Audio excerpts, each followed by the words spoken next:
Play ചെയ്യാം.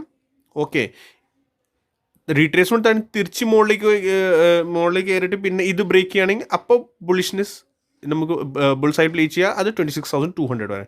അവിടെ ആണ് ബാക്കി ഇനി ഫെർദർ ഉള്ളൂ. ഓക്കെ, സോ മൺഡേ ഇച്ചിരി കൺഫ്യൂസിങ് ആണ്, ഇച്ചിരി സ്ട്രക്ചറിൽ ഒരു ഇതുണ്ടാകും.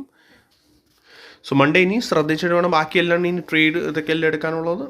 ഓക്കെ, ഇനി ഇതിനകത്ത് എനിക്ക് ഇനി വേറെ പ്രത്യേകിച്ച് ഒന്നും പറയാനില്ല. ബട്ട് യെസ്, ഡിസ്കഷൻ നമ്മുടെ ഇന്നലത്തെ വീഡിയോയിൽ ഞാൻ പ്രത്യേകിച്ച് കമൻറ്റ് സെക്ഷനിൽ കമൻറ്റ് ചെയ്തുകൊണ്ടിരിക്കുകയായിരുന്നു. റെഗുലർ ബേസിസ് ഞാൻ കമൻറ്റ് സെക്ഷനിൽ കമൻറ്റ് ചെയ്യുമായിരുന്നു.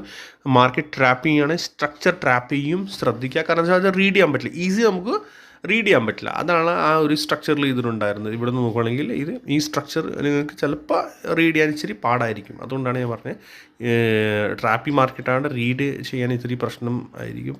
കണ്ട ഇവിടുന്ന് ബൗൺസ് വന്ന് ഇവർ 81 പോയിൻറ്റ് ടച്ച് ചെയ്യാതെ മുകളിലേക്ക് പോയി. ബട്ട് കിട്ടി മൂവ്, ഈ ഒരു മൂവ് കിട്ടി. പിന്നെ അത് കഴിഞ്ഞിട്ടാണ് ആ ഒരു സൈഡ് വേസ് ആക്കിയത്. ഓക്കെ, ഈസി മൂവ് കിട്ടിയില്ല.